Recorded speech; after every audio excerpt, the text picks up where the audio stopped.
നമസ്കാരം.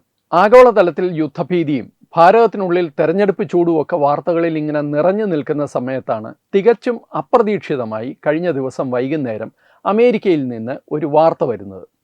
അമേരിക്കയിലെ ഫെഡറൽ സർക്കാർ നിയമിച്ച ഒരു കമ്മീഷൻ്റെ റിപ്പോർട്ടാണ് വിഷയം. ഭാരതമാണ് പ്രതിപാദ്യ വിഷയവും. ഭാരതത്തെക്കുറിച്ചാണ് ആ റിപ്പോർട്ടിലെ ചില പരാമർശങ്ങൾ. ശരിക്കും പറഞ്ഞു കഴിഞ്ഞാൽ ആ റിപ്പോർട്ട് ആരുടെയാണ്, ആ റിപ്പോർട്ട് എന്തുകൊണ്ടാണ്, ആ റിപ്പോർട്ടിൻ്റെ പിന്നിൽ പ്രവർത്തിച്ചവരാരാണ്, ഇതിൻ്റെ ഉദ്ദേശം എന്താണ്, ഈ കാര്യങ്ങളാണ് ഇന്ന് പ്രേക്ഷകരോട് സംസാരിക്കാമെന്ന് കരുതുന്നത്. യഥാർത്ഥത്തിൽ ആരാണ് ഈ റിപ്പോർട്ട് പ്രസിദ്ധീകരിച്ചത്, എന്താണ് ആ റിപ്പോർട്ട്? ഈ റിപ്പോർട്ട് പ്രസിദ്ധീകരിച്ചിരിക്കുന്നത് US ഫെഡറൽ ഗവൺമെൻറ്റിൻ്റെ 1998 സെറ്റപ്പ് ചെയ്ത ഒരു കമ്മീഷനാണ്. ആ കമ്മീഷൻ്റെ പേര് United States commission on international religious freedom. അന്യനാടുകളിൽ റിലീജിയസ് ഫ്രീഡം, അതായത് മതസ്വാതന്ത്ര്യത്തെക്കുറിച്ചുള്ള റിപ്പോർട്ട് ഉണ്ടാക്കലാണ് ഈ കമ്മീഷൻ്റെ പണി. അതായത് ഒരു രാജ്യത്തെ ഫെഡറൽ ഗവൺമെൻറ് അന്യരാജ്യങ്ങളിൽ നടക്കുന്ന കാര്യങ്ങളെക്കുറിച്ച് പഠിക്കാൻ സ്വയമായിട്ട് ഒരു കമ്മീഷനെ നിയമിക്കുന്നു എന്നുള്ള വിരോധാഭാസം. ഇങ്ങനെ ഒരു കമ്മീഷൻ ലോകത്ത് വേറെ ഒരു രാജ്യത്തും ഇല്ല. ഇപ്പോൾ ചൈനയിൽ ടിബറ്റിൽ നടക്കുന്ന വലിയ അതിക്രമങ്ങൾ പഠിക്കാൻ ഇന്ത്യയിൽ ഒരു കമ്മീഷനോ അല്ലെങ്കിൽ മറ്റേതെങ്കിലും രാജ്യത്ത് വേറൊരു രാജ്യത്തിൻ്റെ കമ്മീഷനോ അങ്ങനെ ഒരു പരിപാടിയില്ല. പിന്നെ അമേരിക്ക എന്ന് പറയുന്ന അവർ സ്വയം കരുതുന്ന ലോക പോലീസ് എന്നുള്ള ഒരു രീതിയിലാണ് ഇങ്ങനെ ഒരു കമ്മീഷൻ അവർ 1998 സെറ്റപ്പ് ചെയ്തത്. പക്ഷേ ഈ കമ്മീഷൻ്റെ റിപ്പോർട്ടിൻ്റെ ഒരു സംക്ഷിപ്തം കണ്ടപ്പോൾ യഥാർത്ഥത്തിൽ എനിക്ക് ഭയങ്കര സന്തോഷം തോന്നി. കാരണം വ്യക്തിപരമായി തന്നെ അതൊരു വലിയ സന്തോഷമാണ്. കാരണം ഈ റിപ്പോർട്ടിൽ പറയുന്നത് ഇന്ത്യയുടെ രഹസ്യാന്വേഷണ ഏജൻസിയായ R&AWയും അതേപോലെ ഭാരതത്തിൽ പ്രവർത്തിക്കുന്ന രാഷ്ട്രീയ സ്വയംസേവക് സംഘ് എന്ന മഹാസംഘടനയും, ഈ രണ്ട് സംഘടനകളും, ഒന്ന് സർക്കാർ തലത്തിലെ ഒന്ന് സാമൂഹിക രംഗത്ത് പ്രവർത്തിക്കുന്ന ഈ രണ്ട് സംഘടനകളും യഥാർത്ഥത്തിൽ വലിയ ഭീഷണിയാണ് ഉയർത്തുന്നത്. ഈ രണ്ട് സംഘടനകളെ നിരോധിക്കണം.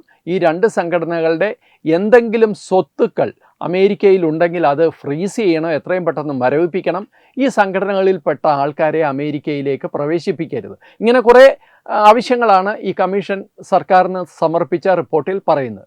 എന്തുകൊണ്ടാണ് ഇങ്ങനെ ഒരു റിപ്പോർട്ട് കാണുമ്പോൾ സന്തോഷം തോന്നുന്നതെന്ന് ചോദിച്ചാൽ, വ്യക്തിപരമായി ഈ രണ്ട് സംഘടനകളിലും പ്രവർത്തിച്ച ഒരു വ്യക്തി, ഒരുപക്ഷെ അങ്ങനെ ഒരാൾ മറ്റൊരാൾ ആരെങ്കിലും ഉണ്ടോ എന്ന് എനിക്കറിയില്ല. പക്ഷേ തീർച്ചയായിട്ടും അത് ഒരു അപൂർവ ബഹുമതിയാണ്. തീർച്ചയായിട്ടും RSS പോലെ ഒരു മഹാസംഘടന ഭാരതത്തിൻ്റെ ഒരു വൈഭവത്തിന് വേണ്ടി, രാഷ്ട്രവൈഭവത്തിന് വേണ്ടി പ്രവർത്തിക്കുന്ന 100 വർഷം പൂർത്തിയായ ഒരു സംഘടന, ആ സംഘടനയും ഇന്ത്യയുടെ ഒരു രഹസ്യാന്വേഷണ ഏജൻസിയായ R&AWയും തമ്മിൽ കമ്പയർ ചെയ്യുന്നത് പോലും അങ്ങേയറ്റത്തെ അതിക്രമമാണ് എന്ന് പറയേണ്ടി വരും. പക്ഷേ എന്നാലും സന്തോഷമുള്ളത് എന്തുകൊണ്ടാണ് എന്ന് വെച്ചാൽ, ഈ രണ്ട് സംഘടനകളും അവരുടെ ലക്ഷ്യങ്ങൾ മുൻനിർത്തി കൃത്യമായ പാതയിലൂടെ മുന്നോട്ട് പോകുന്നു, സജീവമായി മുന്നോട്ട് പോകുന്നു എന്നുള്ളതിൻ്റെ ഏറ്റവും വലിയ തെളിവാണ് അമേരിക്കയുടെ ഈ വലിയ ആശങ്ക. കാരണം ആ റിപ്പോർട്ട് പറയുന്ന അനുസരിച്ച് ഈ രണ്ട് സംഘടനകളും ഭാരതത്തിൽ വലിയ പ്രശ്നങ്ങൾ ഉണ്ടാക്കുന്നു എന്ന് പറയുമ്പോൾ യഥാർത്ഥത്തിൽ അമേരിക്കയുടെ ഡീപ്പ് സ്റ്റേറ്റിനും അമേരിക്കയിലെ ഇവാഞ്ചലിക്കൽ സെക്ഷനും, അതായത് അമേരിക്കയുടെ ക്രൈസ്തവവൽക്കരണത്തിന് വേണ്ടി ആഗോളതലത്തിൽ പ്രവർത്തിക്കുന്ന വലിയ പണച്ചാക്കുകളുടെ ഒരു കൂട്ടായ്മയുണ്ട്. ആ കൂട്ടായ്മ അമേരിക്കയിൽ മാത്രമല്ല, ജർമ്മനി ഉൾപ്പെടെയുള്ള രാജ്യങ്ങളിലുണ്ട്.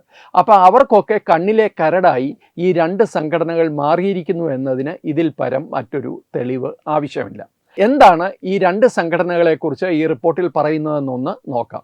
യഥാർത്ഥത്തിൽ ഈ പറയുന്നത് എന്താണ് എന്ന് നോക്കിയാൽ തന്നെ ഇവരുടെ തലവേദനയുടെ പ്രശ്നം എന്താണ് എന്ന് മനസ്സിലാകും. അത് എന്തുകൊണ്ടാണ് എന്ന് നമുക്ക് മനസ്സിലാവും. ഈ റിപ്പോർട്ടിൽ പറയുന്നത് ഭാരതത്തിനുള്ളിൽ വലിയ തോതിൽ മതസ്വാതന്ത്ര്യത്തെ ഹനിക്കുന്നതിൽ, പരിമിതപ്പെടുത്തുന്നതിൽ ഈ രണ്ട് സംഘടനകൾക്കും പങ്കുണ്ട് എന്നാണ്. അതാണ് ഒന്നാമത്തെ ആരോപണം. ഇനി രണ്ടാമത്തെ കാര്യം എന്താണെന്ന് വെച്ച് കഴിഞ്ഞാൽ, വഖഫ് ബില്ല് കൊണ്ടുവരുന്നു എന്നുള്ളതാണ് രണ്ടാമത്തെ കാര്യം. ഇനി മൂന്നാമത്തെ കാര്യം, സ്ഥിരം നമ്മളുടെ ഇടത് ലിബറൽ ഇടങ്ങളും ജിഹാദികളും ഒക്കെ പറയുന്നത് തന്നെ ഭാരതത്തിനുള്ളിൽ വലിയ തോതിൽ ന്യൂനപക്ഷങ്ങൾക്ക് നേരെ അക്രമം നടക്കുന്നു എന്നുള്ളതാണ് മൂന്നാമത്തെ കാരണമായി പറയുന്നത്. ഇതിൻ്റെയൊക്കെ ഫലമായിട്ട് ഇങ്ങനെയൊക്കെ ചെയ്യുന്നത് കൊണ്ട് ഈ രണ്ട് സംഘടനകളുടെയും സ്വത്തുക്കൾ അമേരിക്കയിലുള്ളത് ഫ്രീസ് ചെയ്യണം, അതിൻ്റെ മെമ്പേഴ്സിനെ ഭാരതത്തിൽ നിന്ന് അങ്ങോട്ട് വരുന്നതിനെ തടയണം എന്ന് മാത്രമല്ല, ഇന്ത്യ പ്രത്യേക ആശങ്കയുണർത്തുന്ന ഒരു രാജ്യം, CPC, country of particular concern, അങ്ങനെ ഒരു രാജ്യമായി ഭാരതത്തെ ഡെസിഗ്നേറ്റ് ചെയ്യണം, ഭാരതത്തെ അങ്ങനെ ഒരു രാജ്യത്തിൻ്റെ പട്ടികയിൽ പെടുത്തണമെന്നും ഈ റിപ്പോർട്ടിൽ പറയുന്നുണ്ട്.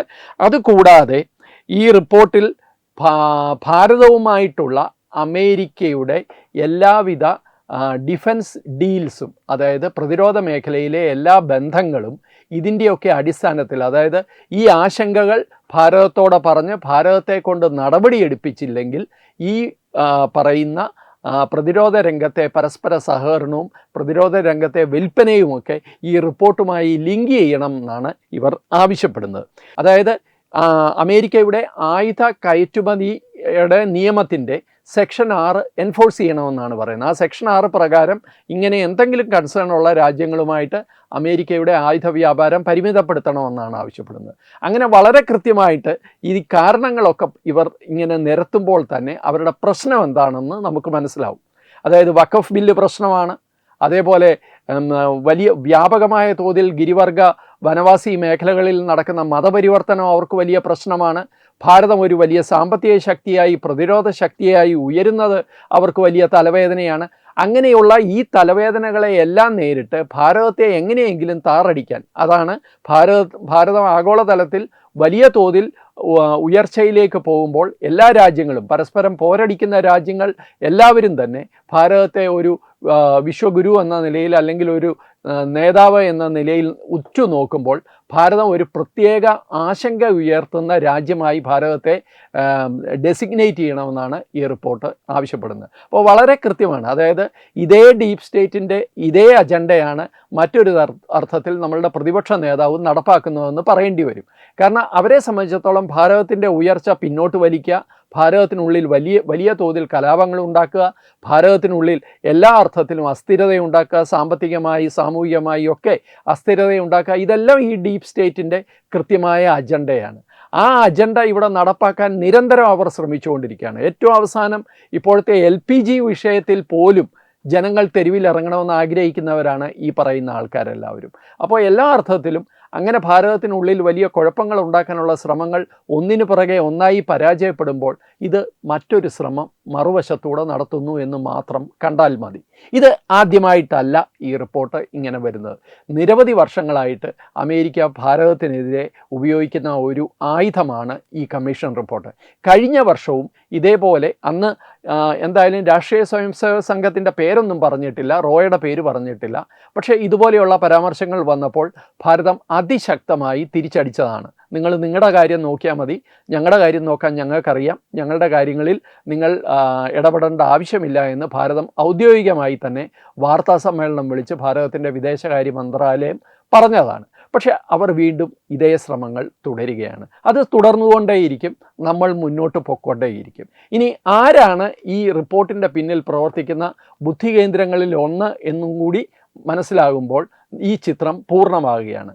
യഥാർത്ഥത്തിൽ അമേരിക്ക ആസ്ഥാനമാക്കി പ്രവർത്തിക്കുന്ന ഈ United States commission on international religious freedom USCIRF എന്ന സംഘടനയുടെ പിന്നിൽ പ്രവർത്തിക്കുന്ന പ്രധാന ബുദ്ധികേന്ദ്രങ്ങളിലൊന്ന് പാകിസ്ഥാൻ അമേരിക്കൻ വംശജയായ സേമ ഹസൻ എന്ന് പറയുന്ന വ്യക്തിയാണ്.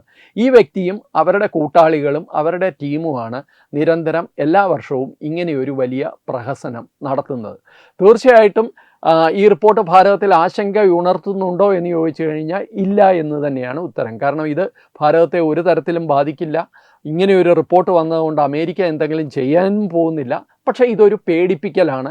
ഇത് നമ്മളെ ഒന്ന് സൈക്കോളജിക്കലായിട്ട് നമ്മളെ സമ്മർദ്ദത്തിൽ ആഴ്ത്താനുള്ള, അല്ലെങ്കിൽ നമ്മുടെ മുകളിൽ ഞങ്ങളുടെ കണ്ണുണ്ട് എന്ന് നമ്മളെ പേടിപ്പിക്കാനുള്ള ഒരു ശ്രമമാണ്. ഇതുപോലെയുള്ള എത്ര ശ്രമങ്ങൾ അതിജീവിച്ചാണ് നമ്മൾ ഇതുവരെ ഇവിടെ എത്തിയിട്ടുള്ളത് എന്ന് 2014 മുതൽ ഇങ്ങോട്ടുള്ള നമ്മളുടെ ചരിത്രം തന്നെ സാക്ഷിയാകുകയാണ്. പക്ഷേ എങ്കിലും നമ്മൾ കരുതിയിരിക്കണം എന്നുള്ള കൃത്യമായ ഒരു സന്ദേശം കൂടി ഇത് നമ്മൾക്ക് നൽകുന്നുണ്ട്. കാരണം കൃത്യമായിട്ട് ഭാരതത്തിൻ്റെ രഹസ്യാന്വേഷണ ഏജൻസി റോയെ എന്തിനാണ് ഇതിനകത്ത് പിടിച്ചിട്ടത്?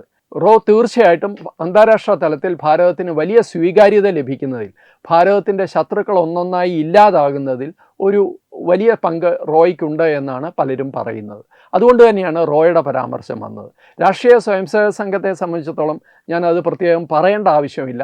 ഭാരതത്തിലുടനീളം വലിയ തോതിൽ ഭാരതത്തിൻ്റെ ഒരു ശാക്തീകരണത്തിന് വേണ്ടി എല്ലാ അർത്ഥത്തിലും പ്രവർത്തിക്കുന്ന ഇതുപോലൊരു സംഘടന സ്വപ്നം പോലും കാണാൻ സാധ്യമല്ല. അപ്പോൾ എല്ലാ അർത്ഥത്തിലും ഈ രണ്ട് കാര്യങ്ങൾ തന്നെയാണ് അമേരിക്കയുടെ കണ്ണിലെ കരടായതെന്ന് വ്യക്തമാക്കി തരികയാണ് ഈ റിപ്പോർട്ട്. നമസ്കാരം. HIV അണുബാധ സന്തോഷപൂർണമായ ഒരു ജീവിതത്തിന് തടസ്സമല്ല. HIV അണുബാധയ്ക്ക് ഫലപ്രദമായ ചികിത്സ ഇന്ന് ലഭ്യമാണ്. ഇതിന് യഥാസമയം അണുബാധ കണ്ടെത്തുന്നതും കാലേക്കൂട്ടി ചികിത്സ നടത്തേണ്ടതും അത്യാവശ്യമാണ്. സൗജന്യമായ ചികിത്സയും മാർഗനിർദ്ദേശങ്ങളും സർക്കാർ ആശുപത്രികളിലെ ART അഥവാ ഉഷസ് കേന്ദ്രങ്ങളിൽ ലഭ്യമാണ്. ആരോഗ്യ സംരക്ഷണം ഓരോരുത്തരുടെയും ഉത്തരവാദിത്തമാണ്.